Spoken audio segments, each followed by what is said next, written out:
প্রেমের লালন ছোঁয়া। পর্ব ৫। লেখিকা অনামিকা তাহসিন রোজা। ঘরে ঢোকার সাথে সাথেই একটা আকস্মিক র পড়ল মিমির গালে। আচমকা এমন আঘাতে বিস্ফোরিত নয়নে সামনের ব্যক্তির দিকে তাকালো সে।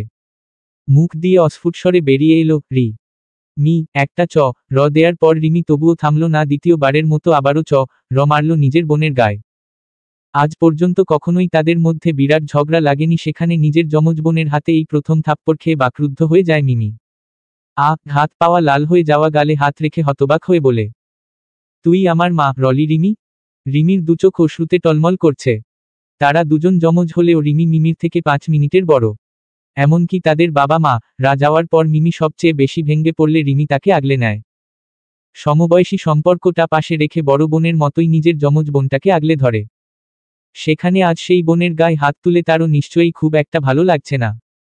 একটু আগে নিশান নিজের গাড়িতে করে রিমিকে বাড়িতে নামিয়ে দিয়ে গেল। তবে বাড়ি ফেরার পথে রিমি যখন চিন্তিত মুখে গাড়ির জানালায় মাথা এলিয়ে দিয়েছিল, তখন নিশান বলে উঠল, তুই খুব বুদ্ধিমতী রিমি। আমি জানি বয়স কম হওয়ার পরেও তুই শৈলী আর মিমের থেকে অনেক বেশি ম্যাচিউর, তাই আমি আশা করব বাড়িতে গিয়ে যেন মিমির সাথে আমার কথা বলতে না হয়। মিমি মামুনিকে কি বলেছে আমি জানি না। আমার অগোচরে কি হয়েছে আমি কিছুই জানি না। জানার ইচ্ছেও নেই। এখন এই বিষয়টা আমি তোর ওপর ছেড়ে দিলাম। যেটা তোর ভালো মনে হয় সেটা কর। আমি কোনো অযাচিত কিছু শুনতে চাই না। নিশানের কথার ইঙ্গিত ধরতে পারল রিমি, তাই চুপ করে মাথা নিচু করল। গাড়ির স্টিয়ারিং শক্ত হাতে ধরে নিশান আবারও বলল, তোদের বয়সটা আমি পার করে এসেছি। মিমি আবেগের বয়সে যেকোনো কিছু করতেই পারে। ওর হাবভাব আগেই বুঝেছি আমি। চুপ ছিলাম। ভেবেছিলাম সাহস পাবে না। মামনির উচিত এগুলোতে আস্কারা না দিয়ে সঠিক সিদ্ধান্ত নেয়া। আশা করি বুঝতে পারছিস। রিমি উপরনিচ মাথা নাড়াল। নিশানের এ কথার অর্থ হলো রিমি যেন বাড়িতে গিয়ে মিমি এবং রাশেদা তালুকদারের সাথে সরাসরি কথা বলে। নিশান আবারও বলে, আর আমি এটা নিশ্চিত করে তোকে বলে দিচ্ছি, শৈলী মোটেই নিজের ইচ্ছায় বাড়ি ছেড়ে যায়নি।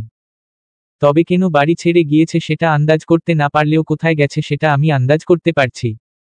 তুই বাড়ির বিষয়টা সামলা, আমি আগামী 3-4 দিন বাড়িতে আসব না। ঘটমান অতীতটা থেকে ফিরে এসে রিমি শক্ত হাতে মিমিকে ধাক্কা মেরে ঘরে ঢুকিয়ে দরজা আটকে দিল। সতর্কতার দৃষ্টি ফেলে ছিটকিনিটাও লাগালো। মিমি এখনো বাকরুদ্ধ। রিমি কেন হঠাৎ তার গায়ে হাত তুলল, কেন হঠাৎ এরকম অদ্ভুত আচরণ করছে সেটা তার মাথায় ঢুকছে না। রিমি এবার মিমির বাহু সজোরে আঁকড়ে ধরল, ঢোক গিলে সরাসরি প্রশ্ন করল, তুই মাকে কি বলেছিস? মিমি সেভাবেই উত্তর দিল, কি বলেছি? সেটাই জিজ্ঞেস করছি আমি। কি বলেছিস তুই মাকে? আজব তো রিমি, তোর মাথা কি গেছে? আমি মাকে কি বলবো? কিসের কথা বলছিস তুই? খোলাখুলি বল তো। রিমি এবার চোখ বুজে দীর্ঘশ্বাস ফেলে চাপা কণ্ঠে বলল, নিশান ভাইয়ের বিষয়ে। কি বলেছিস? মিমি এবার ভ্রু কুঁচকে তাকালো। নিশান ভাইয়ের ব্যাপারটা রিমি কিভাবে জানলো সেটাই ভাবতে ব্যস্ত হলো যেন। রিমি আবারও তাড়া দিল, যা জিজ্ঞেস করেছি তার উত্তর দে। মিমি এবার নিজের বাহু থেকে রিমির হাত সরিয়ে নিল।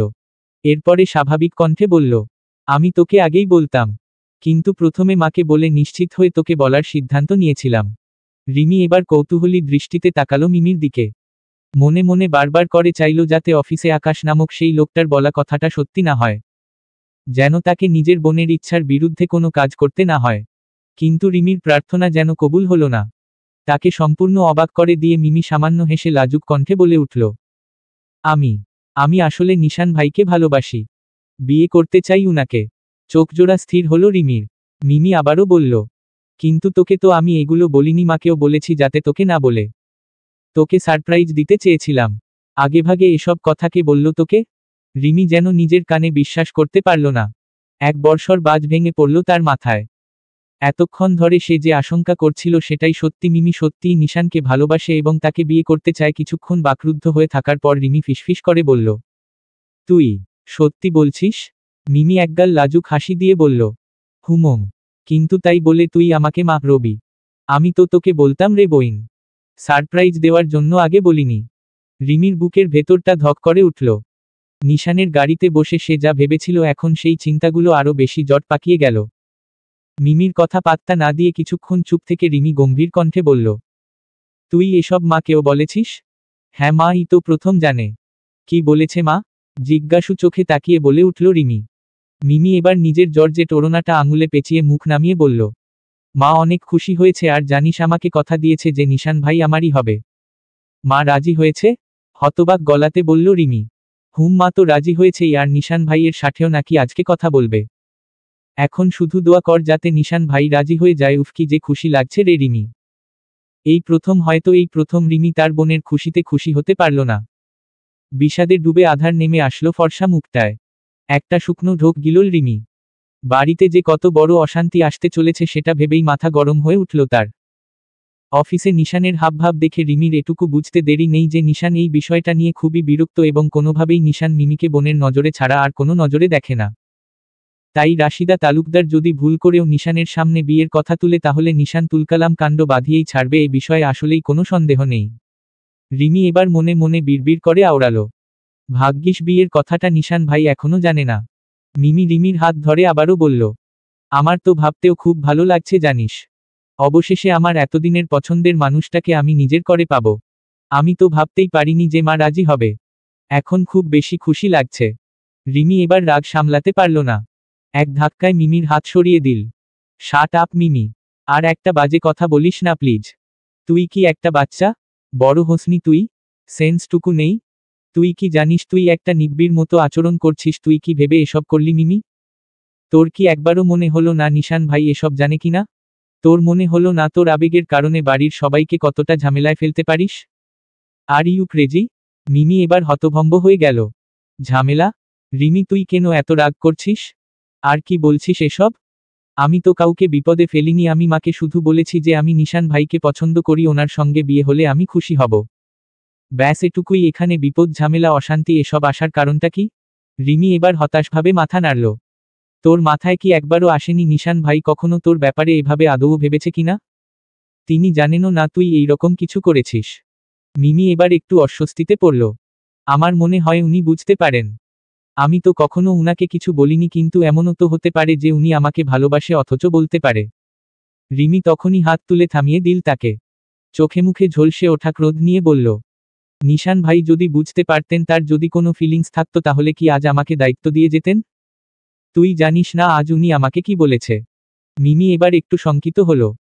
কি বলেছে? রিমি গভীর দৃষ্টিতে তাকিয়ে বলল, উনি তোকে নিয়ে কোনো কথা বলতে চান না মিমি, তোর কোনো সিদ্ধান্তের সঙ্গে তিনি নেই। তিনি এটা স্পষ্ট করে দিয়ে গেছেন যে বাড়ির বিষয়টা আমার হাতে। মানে তুই বুঝতে পারছিস নিশান ভাই ইনডিরেক্টলি আমাকে কি বলে গিয়েছে? ইউ নো হোয়াট মিমি, আমার এখন মনে হচ্ছে তুই একটা ছ্যাঁচড়া মেয়ে হয়ে গিয়েছিস। আমি কখনো ভাবতেও পারিনি যে আমার বোন এরকম ছ্যাঁচড়ামি করবে। মিমির মুখটা মুহূর্তেই ফ্যাকাশে হয়ে গেল।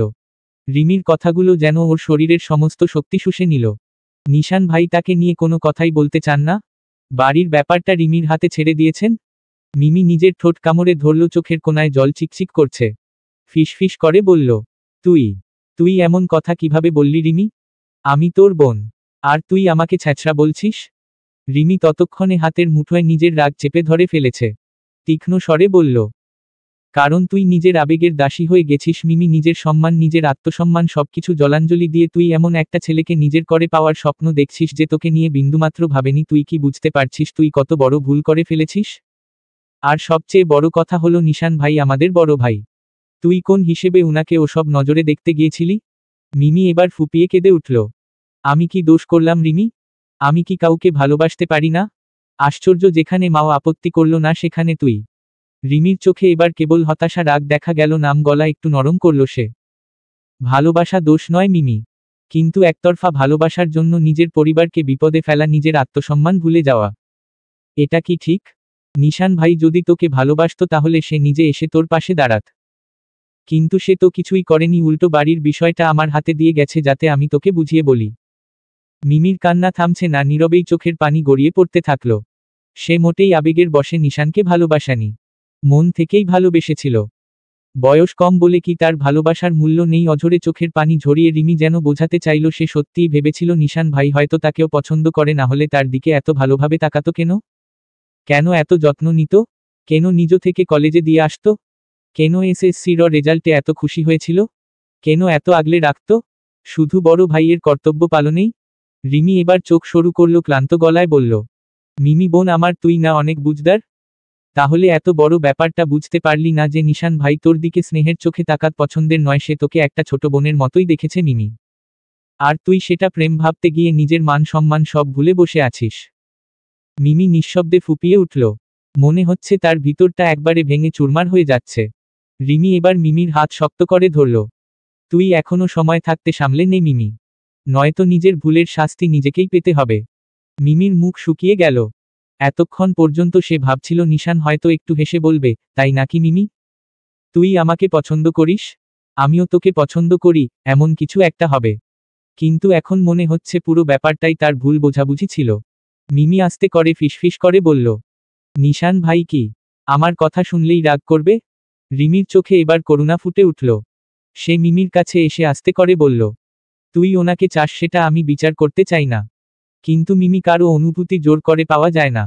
মিমির চোখে আবারও পানি এসে গেল। আমি তো ওনাকে জোর করিনি। রিমি এবার একটুখানি মৃদু হাসল। কিন্তু তোকে না জানিয়েই ওনার ওপর এত বড় একটা সিদ্ধান্ত চাপিয়ে দিয়েছিস। এটা কি ঠিক হলো? মিমি চুপ করে গেল। মনে হলো সে এবার সত্যিই বুঝতে পারছে তার আবেগ হয়তো তার ভুল সিদ্ধান্ত নিতে বাধ্য করেছে।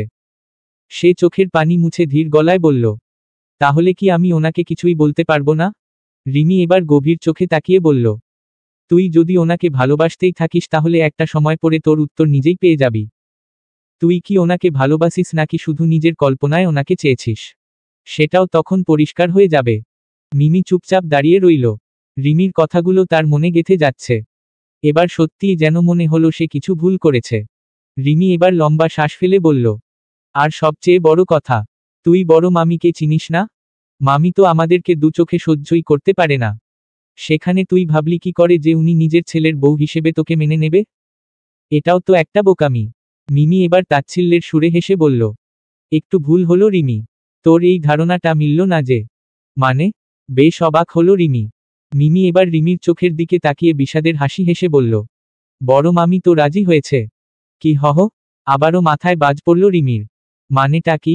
বড় মামি রাজি মানে? মানে তোকে এই বাড়ির বউ করতে উনার কোনো সমস্যা নেই? এটা কি সত্যি? কি বলছিস তুই? মিমি এবার অন্যদিকে তাকিয়ে বলে, সত্যি। রিমি যেন মানতেই পারল না। কিন্তু কিভাবে? এটা কিভাবে সম্ভব? মিমি এবার একটা শুকনো ঢোক গিলে আশেপাশে তাকিয়ে ইতস্তত করে বলে, তুই যদি কয়েক ঘন্টা আগে আসতি তাহলে বিষয়টা এত দূর এগোতো না। আমি এসব এখানেই থামিয়ে দিতাম।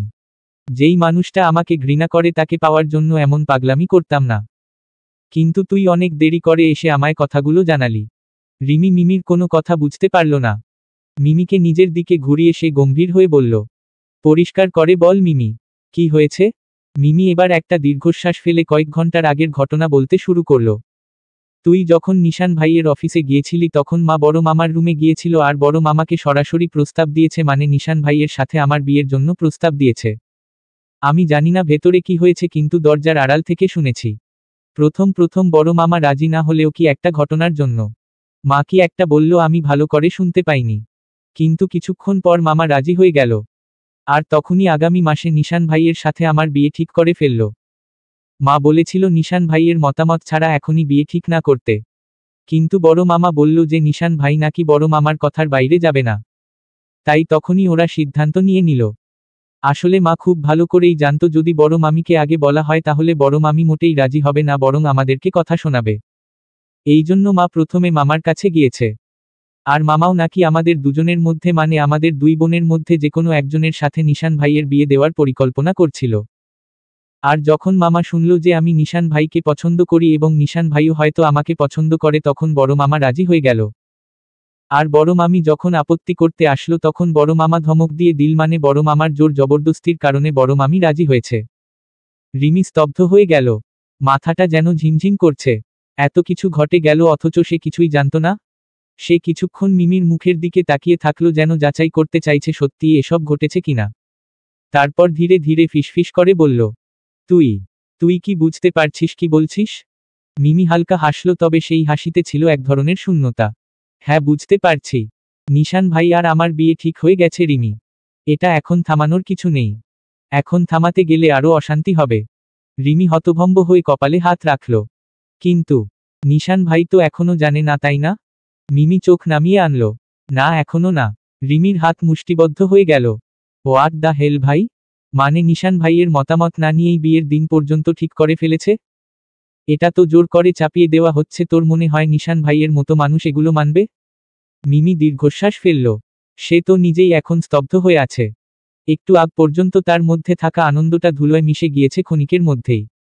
নিশান ভাই বড় মামার কথা ফেলবে না এটা সবাই জানে, তাই তারা ধরে নিয়েছে উনি রাজি হবেন। রিমি হতাশ হয়ে বলল, এভাবে একটা সম্পর্ক গড়ে তোলা যায় না মিমি, তুই নিজেও জানিস নিশান ভাই তোর প্রতি কোনো ভালোবাসা বা হোয়াটেভার ওরকম কিছু অনুভূতি পোষণ করেন না, কেবল বড় মামার ইচ্ছায় বিয়ে করলে সেটা কি সুখের হবে? মিমি এবার চোখ বন্ধ করল, যেন সব অনুভূতি থেকে নিজেকে আলাদা করতে চাইছে। জানি না রিমি, কিন্তু আমি আর কিছু ভাবতে চাই না। আমি শুধু চাই নিশান ভাই আমাকে অন্তত একটা সুযোগ। মিমি চোখ খিচে বন্ধ করল। নির্লজ্জ বেহা মনটা যে মানছে না নিশান তাকে একদম পছন্দ করে না, এটা জানার পরেও তার অবাধ্য মনটা চাইছে নিশানকে নিজের করে পেতে। রিমি হতাশ ভঙ্গিতে মাথা নাড়ল। সে জানে এইভাবে চাপিয়ে দেওয়া একটা সম্পর্ক কখনোই ভালো হতে পারে না। নিশান যদি রাজি হয়েও যায় তবুও এই বিয়েতে সত্যিকারের ভালোবাসা থাকবে তো? নাকি এটা কেবল পরিস্থিতির কাছে হার মেনে নেওয়া হবে? নিশান ভাই সবকিছু তছনছ করে দেবে? রিমি গভীর দৃষ্টিতে তাকালো মিমির দিকে। শেষবারের মতো একটা প্রশ্ন করল, তুই কি সত্যিই মনে করিস নিশান ভাই তোকে ভালোবাসে বা বাসবে? মিমি চুপচাপ দাঁড়িয়ে রইল। তারপর আস্তে করে বলল, আমি চাই উনি ভালোবাসুক। আর সেটা যদি সত্যি না হয় তাহলে? কথাটা মাঝপথেই থেমে গেল। মিমির চোখে যেন একরাশ দুঃখ খেলা করছে। সে নিজেই জানে না এই সিদ্ধান্তের শেষ কোথায়। রিমি বিরক্তির শ্বাস ফেলে বেরিয়ে যাওয়ার জন্য দরজার দিকে এগিয়ে আসলো। একটু থেমে পিছনে না ঘুরেই শক্ত কণ্ঠে বলতে থাকল, একটা কথা শুনে রাখো মিমি, আমি যদি ভুল না করি, আমার যদি ভুল না হয় তাহলে নিশান ভাই কখনোই এই বিয়ে করবে না। কারণ নিশান ভাইয়ের মতো মানুষ কখনোই বেড়াজালে আবদ্ধ থাকে না। তিনি স্বাধীন। হয়তো বাড়িতে অশান্তি করে তিনি বাড়ি থেকেই বেরিয়ে যাবেন, কিন্তু তবুও তোকে বিয়ে করবে না। স্বপ্ন দেখা ছেড়ে দে মিমি। এখন তুই প্রশ্ন করতে পারিস তোর মধ্যে এমন কি কমতি আছে যে নিশান ভাই তোকে বিয়ে করতে চাইবে না? তোর মধ্যে কোনো কমতি নেই মিমি। তবে আমার সিক্স সেন্স যদি খারাপ না হয়, আমি যদি খুব একটা ভুল না করি, হয়তো নিশান ভাই ইতিমধ্যেই নিজের পাথরের ন্যায় মনটা অন্য কারো জিম্মায় ছেড়ে দিয়েছে, অথবা তাকে হয়তো কোনো রমণী নীরবে ঘায়েল করতে পেরেছে, যা আজও সবার অজানা। কথাগুলো বলেই দরজার ছিটকিনি খুলে বাইরে বেরিয়ে গেল রিমি, আর মিমি নিঃসঙ্গভাবে ঘরের মধ্যে দাঁড়িয়ে রইল। তার স্বপ্নগুলোর মৃত্যু হতে দেখছে সে, অথচ কিছুই করতে পারছে না। বাড়ির ভেতরটা সবকিছুই একটু বেখাপ্পা, একটু এলোমেলো হয়ে আছে। ড্রয়িং রুমে ঢুকতেই মনে হবে যেন কেউ একসঙ্গে অনেক কিছু গুছিয়ে রাখতে চেয়েও শেষমেশ হাল ছেড়ে দিয়েছে। টেবিলের ওপর রাখা বইগুলো এক পাশে কাত হয়ে আছে, কিছু পুরনো ম্যাগাজিন আর খবরের কাগজও ছড়িয়ে ছিটিয়ে পড়ে আছে। কর্নারের শো পিসগুলো কেউ সরিয়েছে, যেন কোথাও রাখার পর ভুলে গেছে ফেরত দিতে। ঘরের মাঝখানে রাখা কাচের সেন্টার টেবিলটায় জলের বোতল, কিছু কফির কাপে শুকিয়ে যাওয়া দাগ আর একটা রিমোট রাখা। পাশের সোফার এক কোণে একটা মোচড়ানো কম্বল অযত্নে পড়ে আছে, যেন কেউ শুয়ে উঠে আর ঠিক করতে ভুলে গেছে। আর ঠিক সেই সোফাতেই আধশোয়া হয়ে পড়ে আছে নিশান। একদম নির্বিকার ভঙ্গি তার। এক হাতে সোফার হাতল ধরে আছে, অন্য হাতে রিমোট টিপছে অন্যমনস্কভাবে। তার চোখ টিভির পর্দায়, কিন্তু মন সেখানে নেই বলেই মনে হয়। খোলা শার্টের বোতাম দুটো একটু এলোমেলো, পায়ের নিচে একটা কুশন কোনদিকে গড়িয়ে পড়েছে। ঘরের হাল যেমন অগোছালো, নিশানের অবস্থাও যেন তেমনই। ভাবা যায় সবসময় পরিপাটি হয়ে থাকা নিশান এমন উদ্ভট হয়ে আছে কেন? এই প্রশ্নের উত্তর খুঁজতে খুঁজতেই ক্লান্ত হয়ে মাথায় হাত রেখে নিশানের দিকে আহাম্মক মনে তাকিয়ে রয়েছে এক অজ্ঞাত ব্যক্তি। বোঝাই যাচ্ছে সে নিশানের কাছে খুব একটা পাত্তা পাচ্ছে না। অনেকক্ষণ টিভি দেখার পর খুব বোর ফিল করল নিশান। তাই একটা হাই তুলে টিভিটা অফ করল। পায়ের কাছে থাকা কুশনটা এক লাথি মারল, তৎক্ষণাৎ অপর অজ্ঞাত ব্যক্তির মাথায় এসে লাগলো সেটা। নিশান এবার উঠে দাঁড়িয়ে একটু হাত পা নাড়িয়ে ব্যায়াম করল। আগন্তুক চোখ পিটপিট করে নিশানের দিকে তাকিয়ে সেও উঠে গেল। নিশান এবার অজ্ঞাত ব্যক্তিটাকে পাত্তা না দিয়ে তাকে অতিক্রম করে পকেটে হাত গুজে রান্নাঘরে এগিয়ে যেতে থাকল। সেই ব্যক্তিও হা করে তার পিছু পিছু যেতে থাকল। নিশান প্রথমে গ্লাসে এক গ্লাস ঠান্ডা পানি নিয়ে ঢকঢক করে খেল। এরপর আবারও সেই আগন্তুককে ধাক্কা দিয়ে সাইড করে ফ্রিজের দিকে গেল। ফ্রিজ খুলে আশাপাশে তাকিয়ে কিছু একটা খুঁজল যেন। তারপর মুচকি হেসে সারি সারি সাজানো লাল আপেলগুলোর মধ্য থেকে টুপ করে একটা আপেল তুলে কামড় বসালো, মাথা নেড়ে বোঝালো যে বেশ মিষ্টি আছে। আরেক হাতে আরেকটা আপেল নিয়ে ফ্রিজ বন্ধ করে আরাম করে আপেলটা কামড় বসিয়ে খেতে লাগলো নিশান। আর অজ্ঞাত সেই ব্যক্তি হা করে দাঁড়িয়ে তাকিয়ে দেখতেই লাগলো। সব ঠিক ছিল। এই পর্যন্ত সবই ঠিক আছে। কিন্তু সমস্যা হলো, যেই বাড়িটাকে নিশান এতক্ষণ ধরে নিজের টয়লেট টিস্যু ভেবে নিজের মতো করে ইউজ করছে, সেই বাড়িটা নিশানের নয়। বরং সে বাড়ির মালিককে পাত্তা না দিয়ে নিজের মতো করে টিভি দেখছে, খাচ্ছে, ঘুমোচ্ছে। এটা হলো সেই অজ্ঞাত আগন্তুকের বাড়ি। হ্যাঁ, এটা আকাশের বাড়ি। আকাশ এতক্ষণ হা করে যা দেখছিল সেটা যে বাস্তবে ঘটছে তা বিশ্বাস করতে বেশ সময় লাগল। এইটা কি হচ্ছে আসলে? নিজের বাড়িতেই সে এখন দর্শক আর অতিথি হয়ে বসে আছে নিশান, সে এখনো নিশানের অভিব্যক্তি ধরতে পারল না। ছেলেটা কি শৈলীকে খুঁজে না পেয়ে পাগল হয়ে গেল? নিশানের অফিস থেকে ফিরে এসে একটু আগেই গোসলে ঢুকেছিল আকাশ। গোসল থেকে বের হয়েই তার মাথায় এক ঝলক বাজ পড়ে। সে দেখে তার একমাত্র বেস্ট ফ্রেন্ড নিশান নির্বিকার ভঙ্গিতে ড্রেস চেঞ্জ করছে। কিন্তু হঠাৎ করে নিশানকে নিজের বাড়িতে দেখে ভয়ানক অবাক হওয়া নয়নে তাকিয়ে থাকে আকাশ। যখন হতবাক হয়ে সে নিশানকে জিজ্ঞেস করে, তুই এখানে কেন? তখন নিশান পাত্তা দেয় না। নিজের মতো করে কাপড় চেঞ্জ করে মুখ হাত ধুয়ে ফেলে এরপরে টিভি দেখতে শুরু করে। আর এরপর যা হওয়ার তা তো হলোই। আকাশ নিজেই এখন কনফিউশনে আছে যে এই বাড়িটা কার।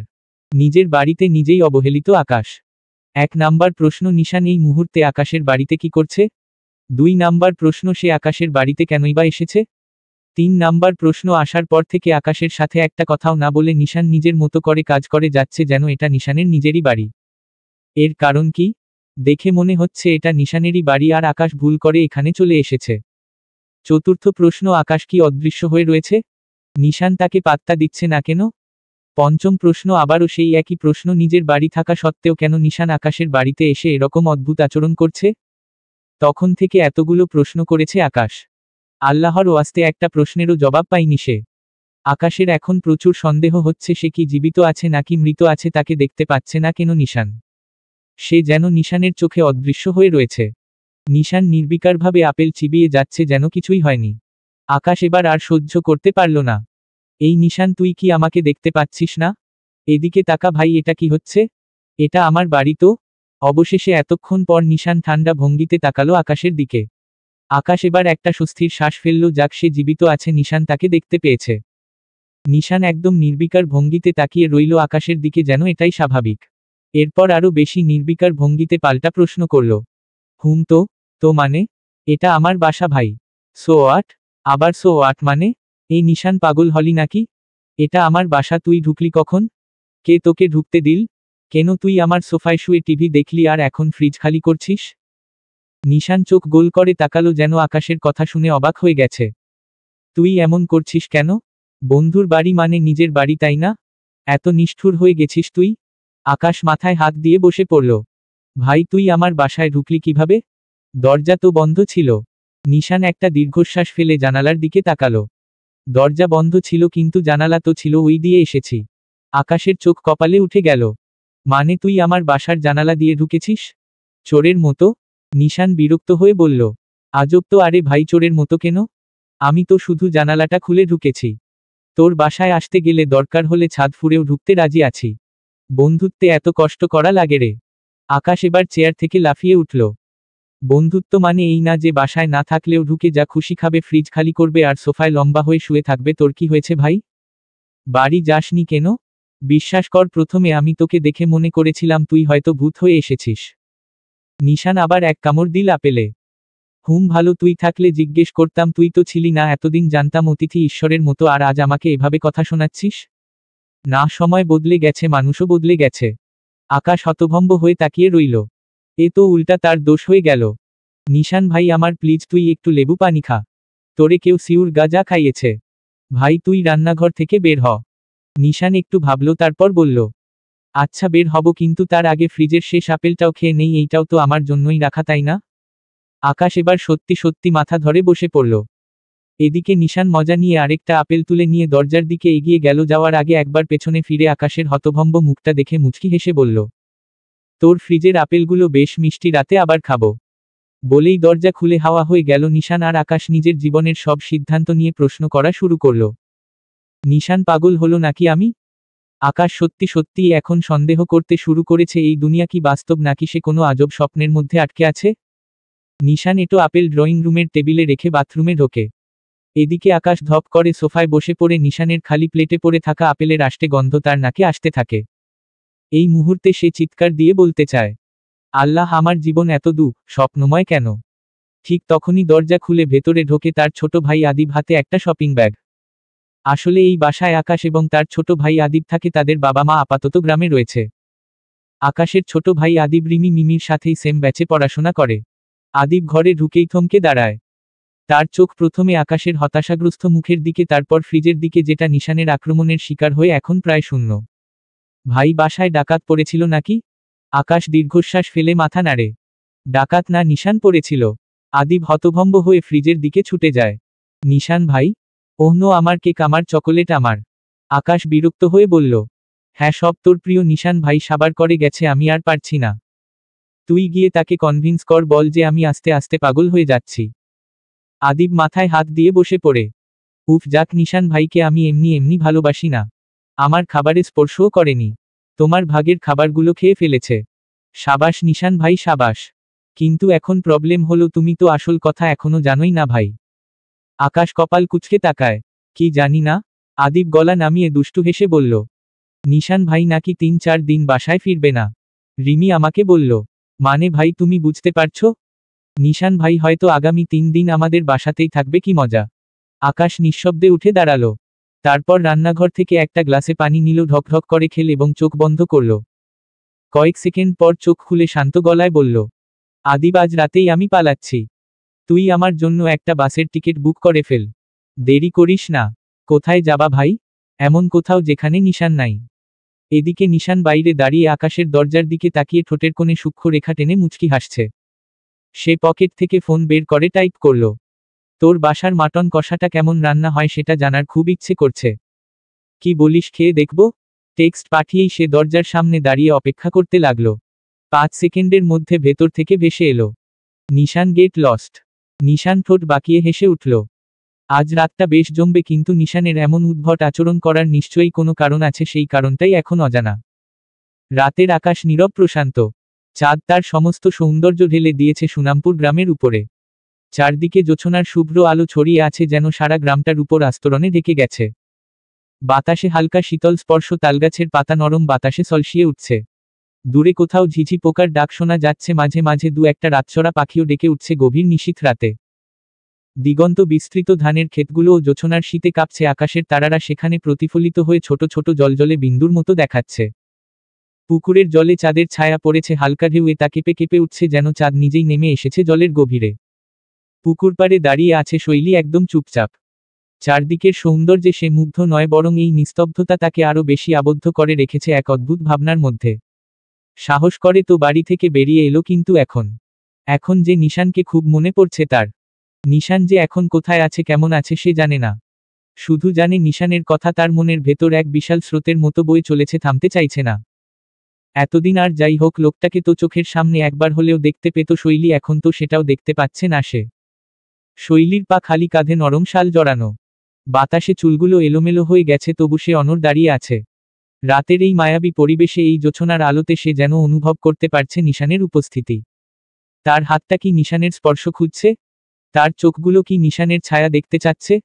একটা পাতা সশব্দে পড়ে গেল, হালকা বাতাসে জোছনার আলো নড়েচড়ে উঠল। শৈলী একটু কেঁপে উঠে পেছনে তাকায়, মনে হয় নিশান ডাক দিল, কিন্তু না, কেউ নেই। নিশান নেই।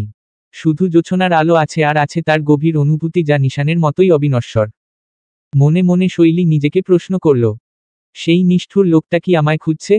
একবারে কি আমায় খুঁজেছে? আমায় খুঁজে না পেয়ে কি অস্থির হয়েছে?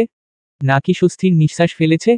এতক্ষণে কি সেই নিষ্ঠুর লোকটা আর মিমির বিয়ের পাকা কথা হয়ে গিয়েছে? নাকি? ভাবতে পারছে না শৈলী। বুকের ভেতরটা ছিঁড়ে যাচ্ছে যেন। তখনই পেছনে থেকে ভেসে এলো সমুদ্রের কণ্ঠ। এতই যখন ভালোবাসিস, তাহলে ছেড়ে এলি কেন? একবারও কি হাতটা বাড়িয়ে দেয়া যেত না? আচমকা কণ্ঠস্বরে চমকেন শৈলী, পেছনে তাকিয়ে দেখল সমুদ্র দাঁড়িয়ে আছে গাছের ছায়ায়, তার চোখে গভীর প্রশ্ন। জোছনার আলোয় তার চেহারাটা কিছুটা রহস্যময় দেখাচ্ছে। সমুদ্র মানুষটাই অন্যরকম। একদিক দিয়ে যেমন রসিক, তেমনি মানুষের অনুভূতি বুঝতে একদম দক্ষ। শৈলী কিছু বলতে গিয়েও থেমে গেল। কি বলবে? উত্তর তো তার নিজের কাছেই নেই। সমুদ্র ধীরে ধীরে এগিয়ে এসে পুকুরপাড়ের পাশেই দাঁড়ালো। বাতাসে তার চুলগুলো এলোমেলো হয়ে উঠছে, ঠোঁটের কোণে অদ্ভুত এক হাসি। তোর চোখে তো প্রশ্নই প্রশ্ন, কিন্তু উত্তর কোথায় শৈলী? শৈলী দীর্ঘশ্বাস ফেলল। সব কিছুর উত্তর হয় না সমুদ্র ভাইয়া। কিছু কিছু ব্যাপার শুধু অনুভব করতে হয়।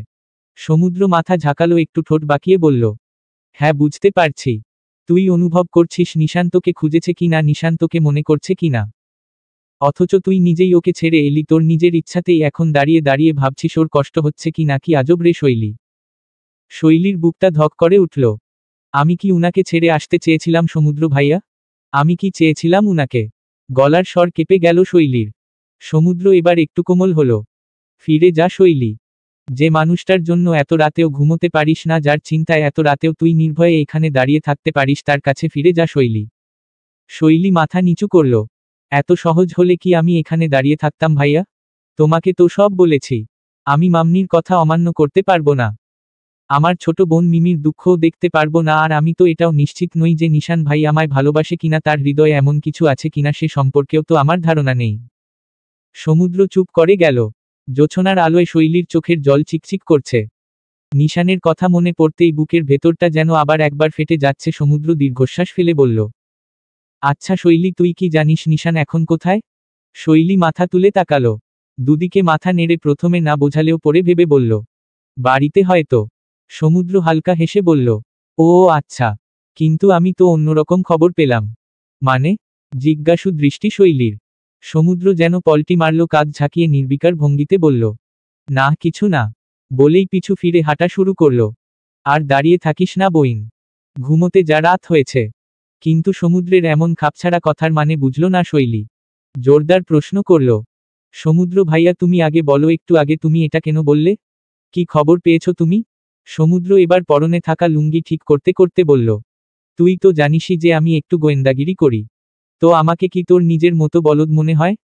তুই হঠাৎ করে এভাবে গ্রামে আসবি, আর এভাবে আসার কারণ আমি জানতে পারবো না এটা কিভাবে হয় বল? শৈলী বিরক্তবোধ করল। উফ ভাইয়া, ভনিতা বাদ দাও, বলো না। সমুদ্র এবার চলে যেতে যেতে গলা উঁচিয়ে বলতে থাকল, গোপন সূত্রে খবর পেয়েছি নিশান নাকি আজ সারাদিন বাড়িতেই যায়নি। তোর বড় বাপ ওকে খুঁজতে খুঁজতে ক্লান্ত হয়ে বিছানাতেই লটকায় পড়েছে, তোর বড়মা মেঝেতে গড়াগড়ি খাচ্ছে। আমি এও খবর পেয়েছি যে আগামী 3-4 দিন নিশান বাড়িতে ফিরবেও না। কিন্তু কোথায় গেছে সে সম্পর্কে আমি অবগত নই। তবে হ্যাঁ, কেন 3-4 দিন বাড়িতে ফিরবে না সে সম্পর্কে আমি অবশ্যই অবগত। কিন্তু আমি তোকে জানাতে ইচ্ছুক নই। বলেই শীষ বাজাতে বাজাতে প্রস্থান নিল সমুদ্র। পেছনে ফেলে রেখে গেল ভাবুক শৈলীকে। নিশান ভাই বাড়িতে আসবে না মানে? সে আবারও নিজের অন্যমনস্ক মনটাকে দমিয়ে রেখে চোখ রাখল পুকুরের দিকে। তখনই পেছনে থেকে শোনা গেল সমুদ্র বাড়িতে ঢুকতে ঢুকতেই গলা ছেড়ে গান শুরু করেছে, বেসুরো গলাতেই গাইতে থাকল, না দেখলে পরে পরাণ আমার পড়ে, দেখলে পরে দুই নয়নে তৃষ্ণা আরো বাড়ে, সামনে আমার প্রেমের সিন্ধু, পাই না তারে এক বিন্দু, হায় আমি অভাগিনী পিপাসার কাতর, তুমি আমার জান বন্ধু অন্তরের অন্তর। চমকে আবারও পেছনে তাকালো শৈলী। সমুদ্র ভাই কি কোনোভাবে তাকে কিছুর ইঙ্গিত দিল? আকাশ যে নিশানকে আর তার কর্মকাণ্ডকে বেশ ভয় পায়, এ নিয়ে কোনো সন্দেহ নেই। আর তাই বাড়িতে নিশান থাকবে শুনে আকাশ নিজেই বাড়ি থেকে উধাও হয়ে গেছে। এই তো রাত 10টায় যাওয়ার মতো আর রাত কাটানোর মতো কোনো জায়গা না পেয়ে পেঁচার মতো মুখ নিয়ে বাড়িতে এসে হাজির হলো সে। আদিব দরজা খুলে দিলে আকাশ ক্লান্ত ভঙ্গিতে বাড়িতে ঢুকল। বাড়িটা অন্ধকার দেখে আকাশ জিজ্ঞেস করল, ওই ব্যাটা কি চলে গেছে? আদিব ঘুমোঘুম চোখে তাকিয়ে বলে, উহু নিশান ভাই ঘুমিয়ে গেছে। বলেই হাই তুলে নিজের ঘরের দিকে পা বাড়াল আদিব।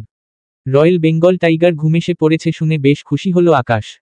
মনে বেশ আনন্দ নিয়ে নিজের ঘরের দিকে এগিয়ে গেল। তবে ঘরের দরজা খুলেই থমকে গেল আকাশ। ঘর অন্ধকার, এক মুহূর্তের জন্য স্বস্তি অনুভব করল। নিশান সত্যিই ঘুমিয়ে পড়েছে, তার মানে আর কোনো ঝামেলা নেই, শান্তিতে ঘুমানো যাবে। কিন্তু পরের মুহূর্তেই তার মনে খটকা লাগল। একটা ফ্যাকাশে চাঁদের আলো জানালা দিয়ে ঘরে পড়ছে, আর সেই আলোয় ধীরে ধীরে সে খেয়াল করল তার বিছানায় কেউ একজন আছে। আকাশের চোখ বড় বড় হয়ে গেল। ধক করে উঠল বুকটা। না, এটা তার ভুল হচ্ছে না। ওটা একটা মানুষ, আর মানবের দেহাকৃতি দেখেই বোঝা যায় সে মানুষটা নিশান ছাড়া আর কেউই না। মুহূর্তেই সব ঘুম উবে গেল। আকাশের কপাল বেয়ে বিন্দু বিন্দু ঘাম গড়িয়ে পড়ল। না, এটা স্বপ্ন, এটা স্বপ্ন। নিজের গালে চিমটি কাটল আকাশ। না, এটা দুঃস্বপ্ন না কঠিন বাস্তব। নিশান আরাম করে আকাশ বিছানার মাঝখানে শুয়ে ঘুমাচ্ছে, যেন এটা তারই ঘর। চাদরটাও এমনভাবে জড়িয়ে রেখেছে যেন এটা তার উত্তরাধিকার সূত্রে পাওয়া সম্পত্তি। আকাশ আর সহ্য করতে পারল না। এগিয়ে গিয়ে ফিসফিসিয়ে বলল, এই নিশান, নিশান ভাই রে। কোনো সাড়া নেই। নিশান গভীর ঘুমে আচ্ছন্ন। আকাশ এবার একটু জোরেই ডাকল, এই নিশান, শাহ লা হতো ওচ্ছাড়া ওঠ। এবার নিশান একটু কুকড়ে শুয়ে পড়ল, তারপর অস্পষ্ট স্বরে বলল, আকাশ তোর কোলবালিশটা দারুণ আরামদায়ক, আই লাইক ইট। আকাশ চমকে গেল, তার বালিশটা কি এখন নিশানের বাহুতে বন্দি?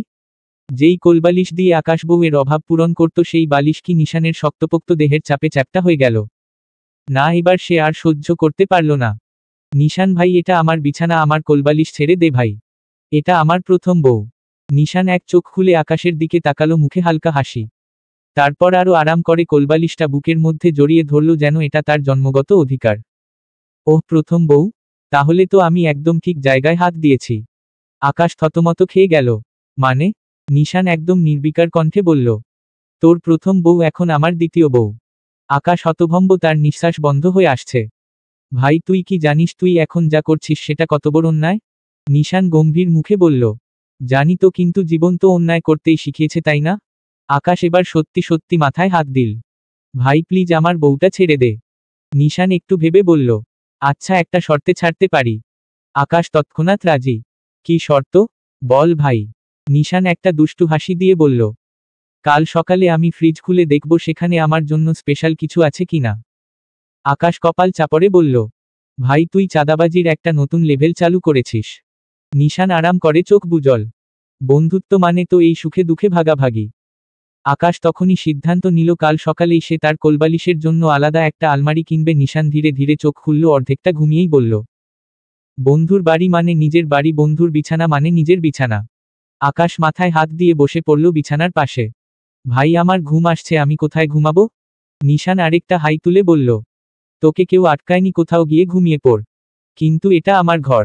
নিশান এবার এক চোখ খুলে তাকালো। ওহ, তাহলে ঠিক আছে, দরজার বাইরেই একটা জায়গা খালি আছে, সেখানে একটা চাদর পেতে ঘুমিয়ে পড়। আকাশ এবার সত্যিই তার জীবন নিয়ে প্রশ্ন করা শুরু করল। কিছুক্ষণ নীরবতার পর আকাশের আর তর সইল না। কিছুটা রাগান্বিত অভিব্যক্তি নিয়েই সে জোর গলায় বলে উঠল, নিশান প্লিজ, আমার সত্যি ঘুম পাচ্ছে। তুই এই বিছানায় ঘুমোতে চাইলে ঘুমাতে পারিস, কিন্তু আমাকেও একটু জায়গা দে ভাই। নিশান এবার কেন যেন গম্ভীর হলো। তোকে একদম শান্তির ঘুম দেওয়ার ব্যবস্থা করে দেব। একটা শর্ত আছে। যা বলবো তার ঠিক উত্তর দিবি। আকাশ মুখ কুঁচকে বলল, এ ভাই, আবার শর্ত? আচ্ছা, তোর সব শর্তে রাজি। শর্ত বলে উদ্ধার কর আমায়, তাড়াতাড়ি সর, ঘুমাবো। এবার ধপ করে চোখজোড়া খুলল নিশান। দেরি না করে উঠে বসতেই আকাশ অবাক হয়ে তাকালো। কারণ নিশানের অভিব্যক্তি বোঝার মতো না। আকাশ ভ্রু কুঁচকে তাকাতেই নিশান আগের থেকেও বেশ গম্ভীর অভিব্যক্তি নিয়ে কাটকাট গলায় প্রশ্ন ছুড়ে মারল, শৈলী কোথায়? তৎক্ষণাৎ সম্বিত ফিরে পেল আকাশ। চোখে ফুটে উঠল বিভ্রান্তিকর দৃষ্টি। নিশানের গম্ভীর মুখটার দিকে কিছুক্ষণ তাকিয়ে থাকে আকাশ বাঁকা হাসল। এবার সে এতক্ষণে সারাদিনের হিসাব মেলাতে পেরেছে। তাহলে নিশান শৈলীর খোঁজ জানার জন্যই সারাদিন আকাশের বাড়িতে ঘাঁটি গেড়ে বসেছিল। বিষয়টা ভাবতেই বেশ হাসি পেল আকাশের। তবে প্রকাশ করল না। মুখে যথাসম্ভব গম্ভীর অভিব্যক্তিটা রেখে বলে উঠল, তুই তাহলে এই কারণে সকাল থেকে আমার বাড়িতে পড়ে আছিস? আকাশের প্রশ্নটা অযৌক্তিক মনে হলো নিশানের, তাই সেই প্রশ্নের জবাব দিল না। শুধু আবারও একই প্রশ্ন করল, শৈলী কোথায়? আকাশ এবার ফের বাঁকা হাসল। এরপরে হাই তুলে ঘুমোঘুম কণ্ঠে বলল, আই ডোন্ট নো, এখন আমার খুব ঘুম পাচ্ছে। তোর সাথে পরে কথা বলবো। বলেই ধপ করে নিশানের পাশের ফাঁকা জায়গাটাতে শুয়ে পড়ল আকাশ। পায়ের কাছ থেকে কম্বল টেনে আরামের একটা ঘুমের জন্য তৈরি হলো যেন। নিশান কিছুক্ষণ ওদিক ফিরে থাকা আকাশের দিকে তাকিয়ে থাকল। মেজাজটা তুঙ্গে চলে গেছে ওর। সকাল থেকে এমনি এমনি সে এতগুলো ঢং করেনি সে। কাজটা তো হাসিল করতেই হবে। এখন আর দেরি করা উচিত হবে না। তার কাছে মাত্র 3 দিন সময় আছে। আর এই 3 দিনের মধ্যেই তাকে যে করেই হোক শৈলীকে বের করতে হবে। এরপরে বাড়ির ঝামেলাটাও চুকাতে হবে। নিশানকে জ্বালাতে আকাশ এবার নাক ডেকে ঘুমাতে শুরু করল। উদ্ভট প্রকৃতির বিকট নাক ডাকার শব্দ শুনে নিশান মুখ কোঁচকাল। এরপরে কিছুক্ষণ ভাবনা চিন্তা করে বিছানা থেকে নামল, দ্রুত ধপধপ করে ডিরেক্ট বাথরুমে চলে গেল। আকাশ উকি মেরে দেখল নিশান পাশে নেই। এরপরে বাঁকা হেসে চোখ বুজল। ভাবল নিশান হয়তো বিরক্ত হয়ে কিছুক্ষণ পরে চলেই যাবে। অথচ তাকে পুরোপুরিভাবে ভুল প্রমাণিত করে দিয়ে নিশান এক বালতি ঠান্ডা পানি নিয়ে বাথরুম থেকে বেরিয়ে এলো। আকাশ ওদিকে ফিরেই চোখ বুজে শান্তিতে ঘুমানোর চিন্তা ভাবনা করছিল। হঠাৎই গায়ে জলপ্রপাত বয়ে যাওয়া অনুভূতি পেলে ফতাফত উঠে পড়ে আকাশ। পানি আদিব্রে, ট্যাঙ্কি ভেঙেছে। নিশান কোনরূপ আগাম বার্তা ছাড়াই বালতিতে থাকা সমস্ত ঠান্ডা পানি ঢেলে দিয়েছে আকাশের গায়ে। আকাশের শরীর সহ বিছানাটাও পুরোপুরি ভিজে গেল। আকাশ এবার চারপাশে তাকিয়ে পরিস্থিতি বুঝল। এরপর ভেজা বিড়ালের মতো নিজের অবস্থাটাও দেখে মুখ কুঁচকে নিশানের দিকে তাকালো। নিশান নির্বিকার ভঙ্গিতে হাতে থাকা বালতিটা ছুঁড়ে মারল অদূরে। আকাশ তখনও ঠিক বুঝে উঠতে পারেনি কি হচ্ছে। ঠান্ডা পানি গায়ে পড়তেই ভেজা বিড়ালের মতো এক লাফে উঠে পড়ল, তোড়াক করে পিছলে গিয়ে আবার ধপ করে বিছানায় পড়ে গেল।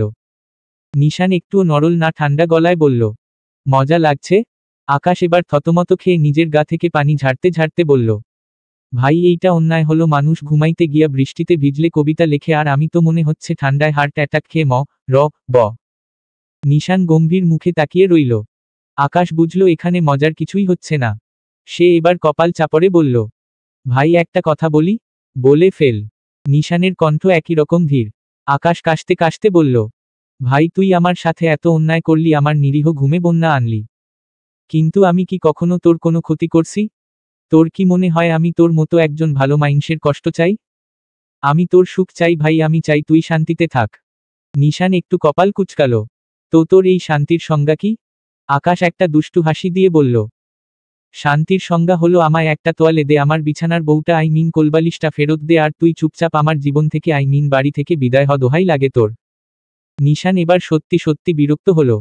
কপালে 2 আঙুল ঘষে আবারও প্রশ্ন করল, আমি লাস্টবারের মতো বলছি, ভালোয় ভালোয় জবাব দে, নইলে এখানেই পুঁতে রেখে যাব।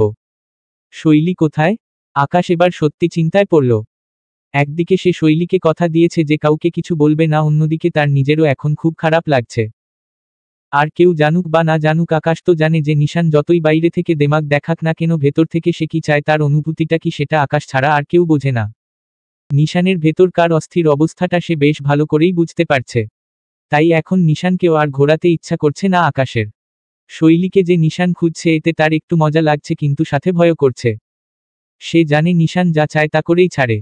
তাই ইয়ার্কি বন্ধ করে আকাশ বলল, ওকে ওকে বলছি, তুই শুধু কথা দে, এরপর আর আমার গায়ে পানি ঢালবি না, আর বিরক্ত করবি না।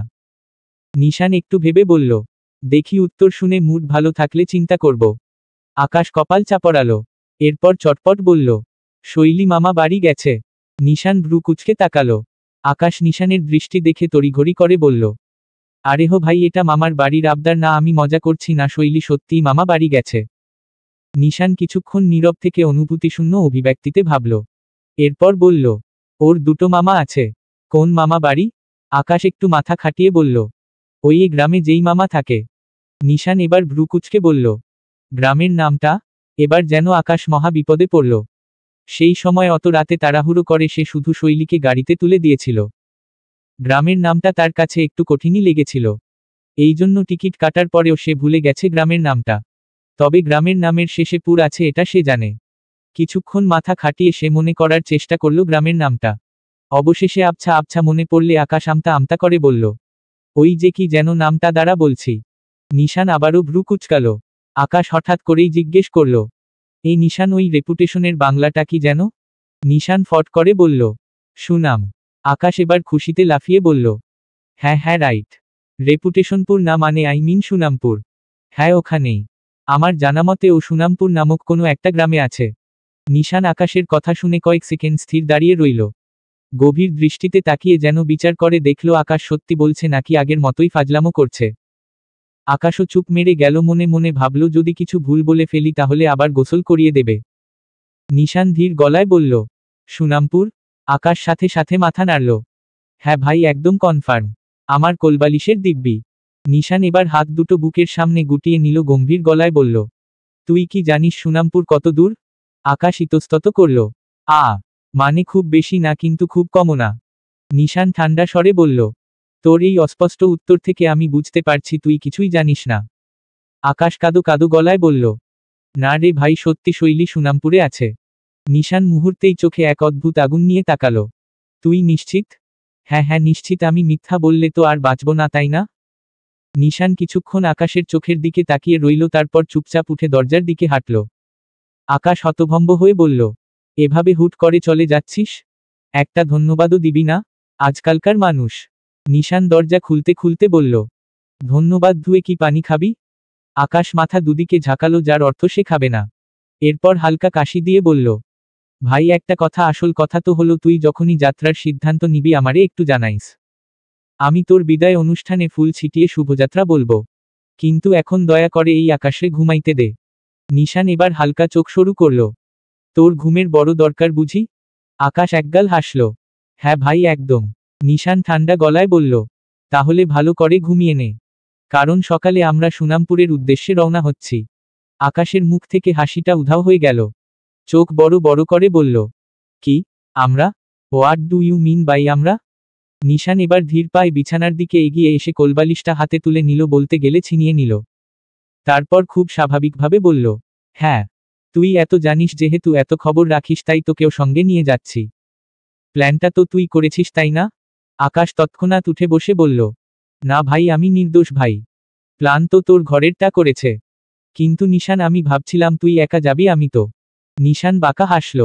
আমার গন্তব্য যেখানে, তোরও গন্তব্য সেখানে। এবার ঘুমা, বলে ঠাস করে কোলবালিশটা আকাশের মাথার উপর ছুঁড়ে মারল। আকাশ অসহায়ের মতো মাথা চুলকে বলল, এই রে আমার স্বাধীন জীবন শেষ। এরপর পাশে দেখে আকাশ সঙ্গে সঙ্গে কোলবালিশটা বুকে জড়িয়ে চিৎকার করল, ভাই প্লিজ শান্তি চাই, তোর সাথে মোটেই যাব না আমি। কিন্তু কে শোনে কার কথা? নিশান সেই মুহূর্তেই তার এক বন্ধুর দ্বারা আগামীকাল বাসে সকালের 2টো টিকিট কনফার্ম করে ফেলল।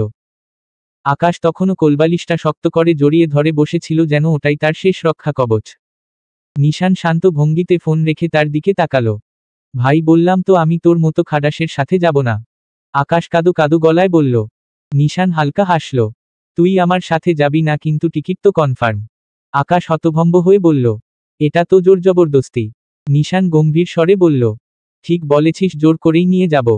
কারণ আমি জানি তুই না গেলে পরে আফসোস করবি। আর এখানে থাকলে উল্টোপাল্টা প্ল্যানও করতে পারিস, আমি রিস্ক নিই না। আকাশ হতাশ মুখে বলল, আমি নিশ্চিত তোর সাথে গেলে আফসোসের শেষ থাকবে না। নিশান নির্লিপ্ততা কণ্ঠে বলল, সেটা তো গিয়েই দেখবি। আকাশ তার শেষ চেষ্টা হিসেবে বলল, ভাই একটা কথা বলবো? বল। শৈলীর মামাবাড়ির দাওয়াত কি তোর জন্যও আছে? নিশান চোখ সরু করল, দাওয়াত লাগবে কেন? আকাশ দীর্ঘশ্বাস ফেলে বলল, তো কি অনাকাঙ্ক্ষিত অতিথি হয়ে যাবি? নিমন্ত্রণ ছাড়া মামা বাড়িতে যাওয়াটা কি মামা বাড়ির আবদার? শোন, মামাবাড়ি গেলে খাওয়ার জন্য হলেও একটা ভালো অজুহাত তো দরকার, তাই বললাম। নিশান একগাল হাসল, তোর এইসব আজগুবি চিন্তাভাবনার জন্যই তোকে আমার সঙ্গে নেওয়া লাগবে। কারণ গ্রামে গিয়ে ওই বলদটার হিসাব করার সাথে সাথে তোরও একটা বিচার হবে। আকাশ হঠাৎ করেই হালকা মুখ বাঁকালো, টেনে টেনে বাঁকা হেসে বলল, তোমার প্ল্যানটা কি বন্ধু? কাহিনী কি রে? হঠাৎ করে তুমি ঘরেরটাকে কাছে পেতে চাচ্ছ কেন? মিস করছো বুঝি? টেনশন হচ্ছে? হে হে, আমার কথা যদি শুনতি তাহলে এই দিন দেখতে হতো না। ভালোয় ভালোয় নিজের জবানের সুইচটা অন করে যদি সব অন্তরের কথাগুলো উগলাই দিতি তাহলে আজ এই দিন আসতো না। আমার কথা তো শুনিসনি। এখন বোঝ, মজা কাছে ছিল, গুরুত্ব বোঝো নাই, দূরে গেছে না? এখন টাইনা টাইনা কাছে আনার লাগবে, হে হে। নিশান ঠান্ডা চোখে আকাশের দিকে তাকিয়ে থাকলো, একটু প্রতিক্রিয়া দেখালো না। কিন্তু তার সেই নির্লিপ্ততা দৃষ্টি দেখে আকাশের গলায় হাসিটা হঠাৎ করেই আটকে গেল।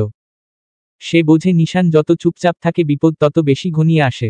আকাশ তাড়াতাড়ি বলল, আমি তো মজা করলাম ভাই, এত সিরিয়াসলি নিলে চলে? নিশান এবার ধীর গলায় বলল, তোর এই অতিরিক্ত বুদ্ধি একদিন তোকে বিপদে ফেলবেই, সেটা আমি লিখে দিতে পারি। আকাশ সঙ্গে সঙ্গে মাথা নাড়ল, না না, আমার কোনো বুদ্ধি নাই ভাই, আমি একেবারে সরল প্রাণী।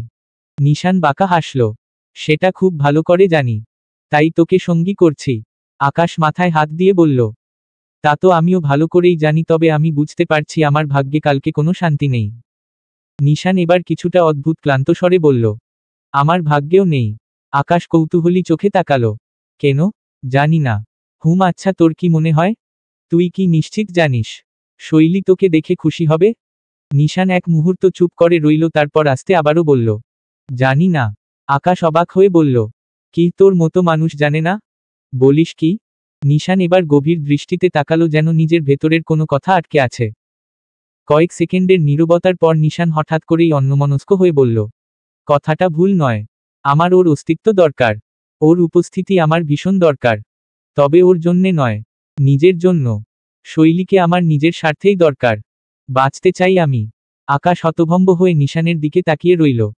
তার এই গম্ভীর আবেগমাখা স্বীকারোক্তি সে কখনো কল্পনাও করেনি। তারপর হঠাৎই আকাশ মুখে একটা দুষ্টু হাসি ফুটিয়ে বলল, হায় হায়, ঘরের মানুষ হারিয়ে ফেলার পরই মানুষ এত দার্শনিক হয়ে যায়, আমার বন্ধুর কপালে প্রেমের শাস্তি এসে গেছে নাকি? নিশান ঠান্ডা গলায় বলল, তোর জন্যেও শাস্তি নিশ্চিত, কারণ সকালে তুইও আমার সাথে যাচ্ছিস। এবার ঘুমা। আকাশ হতাশ মুখে বিছানায় শুয়ে বলল, বুঝছি কাল থেকে আমার জীবনে নতুন বিপদের সূচনা হলো, আর তোর জীবনে প্রেমের। ফট করে নিশান আকাশের দিকে তাকালো। আকাশ মুখ টিপে হাসল, তোর এই শান্ত চেহারা আমাকে ভয় দেখায়। নিশান হাসল না, শুধু বলল, ভোর 6টায় তৈরি থাকবি। দেরি করলে তোকে ঘুম থেকে তুলতে নিজ হাতে এক বালতি টয়লেটের পানি ঢেলে দিব। আকাশ মাথা ঝাঁকিয়ে একরকম মেনে নিল।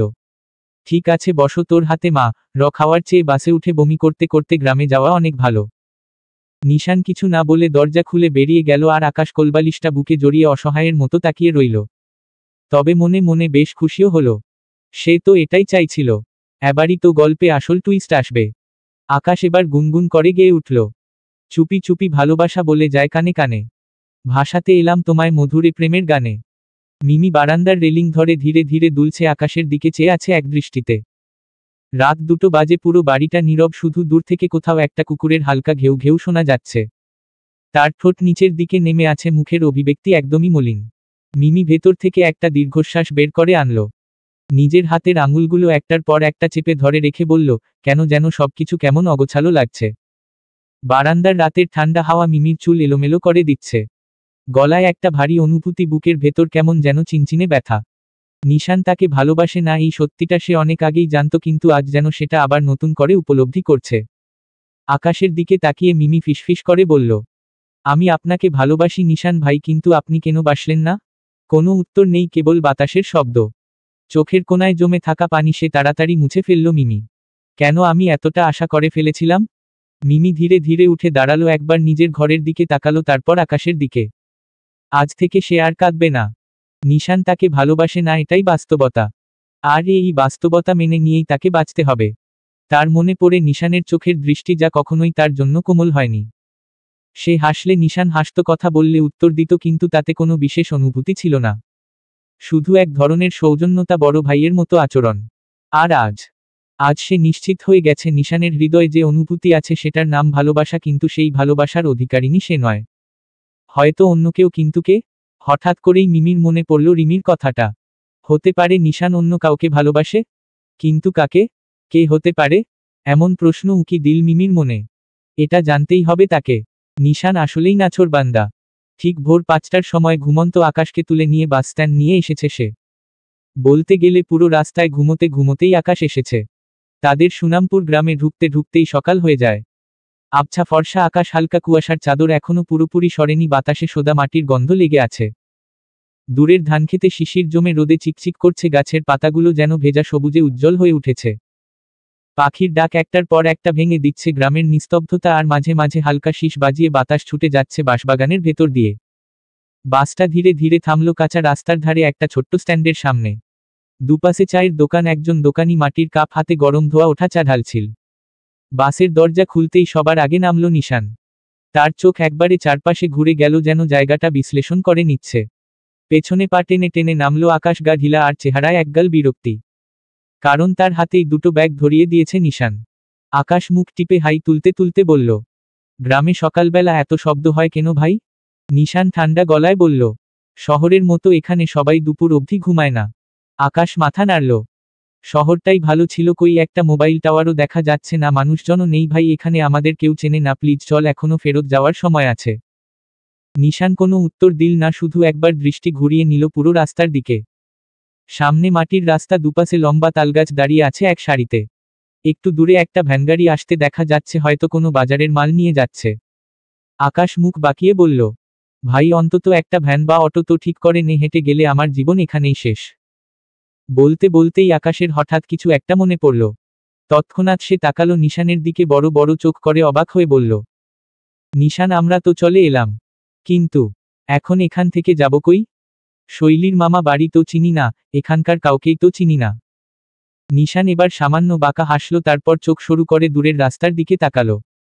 আকাশ এদিকে চিন্তায় রে যাচ্ছে, আর নিশানের মধ্যে কোনো ভাবান্তর নেই। অসম্ভব, আমি জীবনে এই কাজ করতে পারবো না। নিশান ভাইকে এই প্রশ্ন করার মতো বড় কলিজা আমার নেই। রিমির কথা শুনে মুখ কুঁচকে তাকালো মিমি। আর একটু জোর গলায় বলল, উফ কেন রে? জাস্ট জিজ্ঞেস করতেই তো হবে, এতে সাহসের কি আছে? রিমি মাথা নাড়ালো, নো, এটা just impossible, are you crazy Mimi? ভাই আমি নিশান ভাইকে তোদের বিয়ে ঠিক হওয়ার কথাটাই ভয় বলতে পারছি না, আর এটা বলবো? রিডিকুলাস। ভ্রু কুচকালো মিমি। হতবাক গলাতে বলল, তুই এখনো বাড়ির এই ঘটনা নিশান ভাইকে বলিসনি? রিমি দুদিকে মাথা নাড়ালো। মাথা খারাপ নাকি আমার? আমি পারবো না। আমার সাহস নেই। আমি যদি এখন নিশান ভাইকে কল করে বলি যে ভাইয়া মামা মিমির সাথে আপনার বিয়ে ঠিক করেছে, তাহলে মনে কর বাড়িতে তো একটা সাইক্লোন হবেই, সাথে আমিও কলেই রামধমক খাবো, সিউর আমি এসব কিচ্ছু পারবো না। মিমি চিন্তিত স্বরে বলল, তাহলে নিশান ভাই জানবে কিভাবে? ভাইয়া যখন ফিরে আসবে তখনই। এর আগে আমি কিছু বলতে পারবো না। আর ভাইয়া অন্য সিম ইউজ করছে। ওই নাম্বার বন্ধও দেখাচ্ছে। মিমি বোঝার ভঙ্গিতে মাথা নাড়াল। হঠাৎ কিছু একটা মনে করার ভঙ্গিতে বলে উঠল, ও ভালো কথা, শৈলী আপুর খবর পেয়েছিস? আপু কোথায় রে, আর কেনই বা আমাদেরকে কিছু না বলে উধাও হলো? রিমি এবার একটু দ্বিধাগ্রস্তভাবে বলল, শৈলী আপুর ব্যাপারে দুটো খবর পেয়েছি কিন্তু পুরোটা কনফার্ম না। মিমি ভ্রু কুঁচকে তাকালো, মানে, কি খবর?